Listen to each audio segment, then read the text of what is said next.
పోల్చుకోవడం అలా వెళ్ళిపోయాయి అనుకోండి. ఏ హ్యాబ్ స్టేషన్స్ మునిగిపోతాయి? ఇక్కడ హ్యాబ్ స్టేషన్స్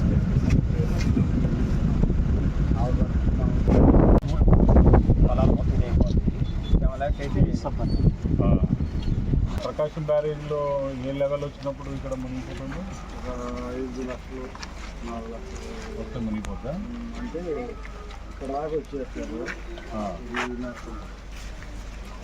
అయితే ఇప్పుడు 27 దాకా రావాలండి. 27 అడుగుల దాకా వస్తే 27 ఎక్కడ రావాలి?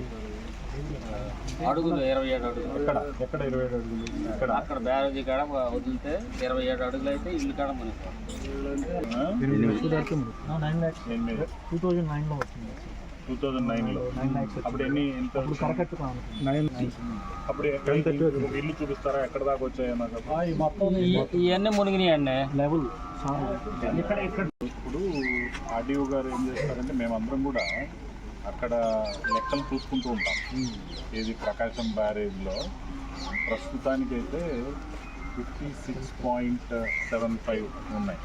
మీరు ఇందాక 75 56.75 ఉన్నాయి. ఇప్పటికి ఇంకా రిలీజ్ అయితే ఏం చేయలేదు దీంట్లో. అయితే మనకు ట్రెండ్స్ ఎట్లా ఉన్నాయంటే హెవీ రెయిన్స్ ఉన్నాయి, ఇంకా వర్షాలు ఇంకా ఎక్కువ ఉన్నాయి. వెనకమాల కూడా తుంగభద్రాల్లో దూరాల నిండిపోయింది అండ్ ఆ నీళ్ళని శ్రీశైలానికి వచ్చేస్తున్నాయి. మనకు ఈ పులిచింతల ఇవన్నీ కూడా ఇన్ఫ్లోస్ వస్తూ ఉన్నాయి. ఇంజనీరింగ్ వాళ్ళతో ఎట్లా పెరుగుతూ ఉంది ట్రెండ్ అనేది మేము గమనిస్తూ ఉన్నాం. ప్రమాదం అనేది మనం పసిగట్టుకొని అప్పుడు మీ దగ్గరికి వచ్చేస్తాము. మీ దగ్గరికి వచ్చినప్పుడు మీరు తప్పనిసరిగా సహకారం చేయాలి. ఆఫీసర్స్, తహసీల్దార్లు, ఆర్ఐలు, ఆర్డీఓ, పోలీసులు, ఇతర జిల్లా అధికారులు, డిపార్ట్మెంట్ అంతా వస్తారు. పట్టుకోవడానికి కానివ్వండి, పిల్లలకి ఏదైనా పాలు కానివ్వండి, అన్ని ఏర్పాట్లు అక్కడ చేస్తారు. సో మీరేంటంటే మీరు కూడా అందరికీ చెప్పి సర్పంచ్ గారు కాబట్టి ఎప్పుడైతే ఫీల్డ్ పోస్ట్లో మనం వెళ్ళిపోవాలా కానీ అప్పుడు వెళ్ళిపోవడానికి సహకరించాలి. వెహికల్స్ తీసుకొని వస్తే ముందుగా మీరు ఎవరైతే గర్భిణీలు ఎవరైనా ఉన్నారో ఇప్పుడు ఊళ్ళో ఉంటారు సార్, ఉంటారు వృద్ధులు, వాళ్ళని తరలించుతారు. ఎవరైనా జబ్బులు ఉండేవాళ్ళు, వికలాంగులు, ఇలాంటి వాళ్ళు ఉంటారు. ముందుగా వీళ్ళందరినీ తరలించుతారు. యాక్టివ్గా ఉన్న వాళ్ళని రెండో విడతలో యాక్టివ్గా ఉండే వాళ్ళని అవన్నీ కూడా మీరు పెట్టుకోండి. ఆఫీసర్స్ సహకారం చేయాలి.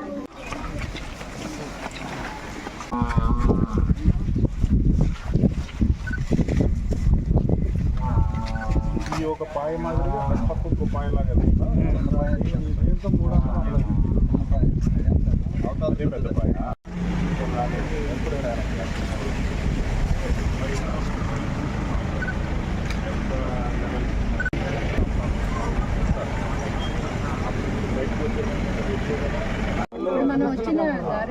మీరు ఈసారి వరదల్లో గవర్నమెంట్కి ఎంత సహకారం చేస్తే అంత తొందరగా రోడ్డు పని కూడా మేము పూర్తి సహకరిస్తాం సార్. అంటే మన కోసమే కదా నేను చెప్పేది. మా కోసం మీరు ఓకే, ఏదన్నా వెరీ గుడ్.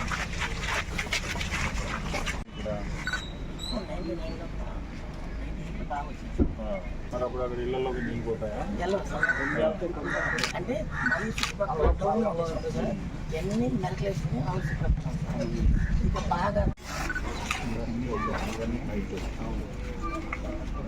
జరిగినప్పుడు మాత్రం మనం రెడీగా ఉంటాం. మనకు హెవీ రెయిన్ఫాల్ అనేది పడతా ఉంది రాష్ట్రంలో. ముఖ్యంగా గోదావరి క్యాచ్మెంట్ ఏరియాలో అయితే ఇప్పటికే కొంత చిన్న డ్యామ్ ఒకటి కాలిపేరు అనేది తెగిపోవడము, అక్కడ కొంత డిజాస్టర్ కైండ్ ఆఫ్ వర్క్స్ అన్ని కూడా జరుగుతూ ఉన్నాయి, అటెండెన్స్ జరుగుతూ ఉంది. కృష్ణా క్యాచ్మెంట్ ఏరియాలో కూడా హెవీ రెయిన్స్ ఉన్నాయి. అందువల్ల ముందు జాగ్రత్తగా మన జిల్లా యంత్రాంగం, బాపట్ల జిల్లా యంత్రాంగం అందరం కూడా కలిసి ఇప్పుడు లంక గ్రామాల్లో తిరుగుతూ ఉన్నాము. ఈ లంక గ్రామంలో కూడా కృష్ణా నది లంక గ్రామంలోకి వచ్చాము. ఇక్కడ పబ్లిక్తో కూడా ఇంటరాక్ట్ అయినప్పుడు సర్పంచ్ గారు కానీ వీళ్ళందరూ కూడా చెప్పేది ఏంటంటే గతంలో 2009లో అత్యంత ఎక్కువగా వరద అనేది వాళ్ళకు వచ్చింది. ఆ వరదలు వచ్చినప్పుడు వాళ్ళందరూ మొత్తం ఊర్లో అంతా కూడా నీళ్ళు వచ్చేసి బిల్డింగ్స్ అన్నీ కూడా మునిగిపోయినాయి. ఆ క్రమంలో స్త్రీలు కానీ వృద్ధులు కానీ ప్రెగ్నెంట్ ఉమెన్ కానీ వీళ్ళందరినీ కూడా తరలించుకొని బయటికి పంపించారు అప్పట్లో కూడా. సో ఇప్పుడు కూడా పబ్లిక్ మనం వాళ్ళ కోఆపరేషన్ని మనం అడిగినప్పుడు దే ఆర్ రెడీ. వాళ్ళందరూ కూడా ఎట్లా అయితే మీకు స్టాటిస్టిక్స్ చూసుకొని ప్రమాదం ఉంది అని ముందుగా అధికారులు మమ్మల్ని అప్రమత్తం చేస్తే మేము అంతా రెడీగా ఉన్నాం బయటికి రావడానికి అని చెప్తా ఉన్నారు. సో దాన్ని బట్టి మొట్టమొదట మనం ఏం చేస్తామంటే ప్రకాశం బ్యారేజ్లో ఉన్నటువంటి లెవెల్స్ని అనుక్షణము 24 hours కనిపెడుతూ ఉంటాము. వాటర్ రిసోర్సెస్ డిపార్ట్మెంట్ మేమందరం కోఆర్డినేషన్తో పనిచేస్తూ అనుక్షణం ఆ లెవెల్స్ని పరీక్షించుకుంటూ ఉంటాము. ఆ లెవెల్స్ పరిస్థితి ఎలా ఉంది, రాబోయే గంటల్లో ట్రెండింగ్ కూడా ఎలా ఉంది అనేది గమనిస్తాము. ఆ ట్రెండ్ అనేది ఇంకా ఇంక్రీజ్గా ఉంది. ప్రస్తుత లెవెల్స్ ఒక మోస్తరుకు వచ్చేసాయి, ఇంక్రీజింగ్ ట్రెండ్లో పోతుంది అనగానే ఇమీడియట్గా మన యంత్రాంగం అంతా కూడా జిల్లా అధికారులు, మండల స్థాయి, సచివాలయ స్థాయి అధికారులు గ్రామాల్లోకి వచ్చేసి వాళ్ళందరూ కూడా షిఫ్ట్ చేసేసుకొని సేఫ్ ప్లేస్లో వాళ్ళని పెట్టి ఇబ్బంది లేకుండా తిరిగి వరద అంతా రిసీడ్ అయిపోయే వరకు వాళ్ళకి అన్ని ఏర్పాట్లు చేసే బాధ్యత మనం తీసుకుంటున్నాము. మనము సేఫ్ ప్లేసెస్ అనేది కూడా గతంలోనే ఐడెంటిఫై చేసుకొని ముందుగానే ఎక్కడ ఏ కాలేజీలో, ఏ స్కూల్లో, ఏ బిల్డింగ్లో అనేది పెట్టుకున్నాం. అక్కడ కావాల్సినటువంటి జనరేటర్స్ని, డీజిల్, ఫ్యూల్ అంతా కూడా అక్కడ పెట్టుకోవాల్సినటువంటి పోలీసు అక్కడ వండుకోవడానికి వంట కలిసిన ఏర్పాట్లు, కావాల్సిన సరుకులు, ఉప్పులు, పప్పులు ఇవన్నింటినీ కూడా ప్రతిదీ ప్రోటోకాల్ ప్రకారంగా మేము అరేంజ్మెంట్స్ అనేవి చేసుకుంటాం. సో ఆ విధంగా మేము అప్రమత్తమై రెడీగా ఉంటాము. సో మనకి ఏదైతే ఈరోజు లంక గ్రామాలు ఉన్నాయో ఆ లంక గ్రామాలన్నింటినీ సందర్శించుకొని లోకల్గా ఇక్కడ కొల్లూరు మండలంలో వెళ్ళి జిల్లాధికారులతో, మండల అధికారులతో, సచివాలయం అధికారులు అందరితో కూర్చొని ఒక ప్రిపేర్డ్ మీటింగ్ లాగా చేసుకుంటాము. ఇప్పుడు చేసుకొని వీళ్ళందరికీ కూడా మనం ముందుగా యంత్రాంగాన్ని సెన్సిటైజ్ చేసేస్తాము. అదేవిధంగా మీ ద్వారా పబ్లిక్ని కూడా సెన్సిటైజ్ చేస్తాము. సైకలాజికల్గా పబ్లిక్ కూడా ప్రిపేర్ అయ్యి ఉండాలని మీ ద్వారా కూడా నేను కోరుకుంటున్నాను.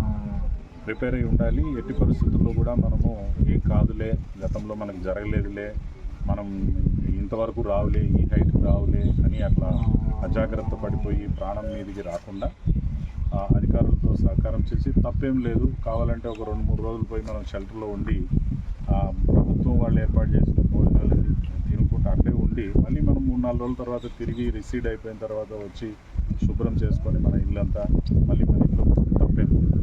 ప్రాణాలు అన్నిటికన్నా విలువైనవి. మన ఆస్తులు, మనకు సంబంధించిన వస్తువులు విలువైనవే అయినప్పటికీ మన ప్రాణాలతో ఉంటేనే వాటికి విలువ ఉంటుంది. ఆ విషయాన్ని కూడా ఇందాక మనం వీళ్ళతో మాట్లాడినప్పుడు గ్రామ సర్పంచ్ కూడా నాతో ఉన్నారు. పబ్లిక్ అందరూ కూడా మేము డెఫినెట్గా సహకరిస్తాము. గతంలో కూడా మేము అట్లాగే వెళ్ళాము బయటికి. ఈ వీధుల్లో కూడా పడవల్లో తిరిగినటువంటి పరిస్థితి ఉంది అని చెప్పి వాళ్ళు పూర్తి కోఆపరేషన్ కూడా చెప్తా ఉన్నారు.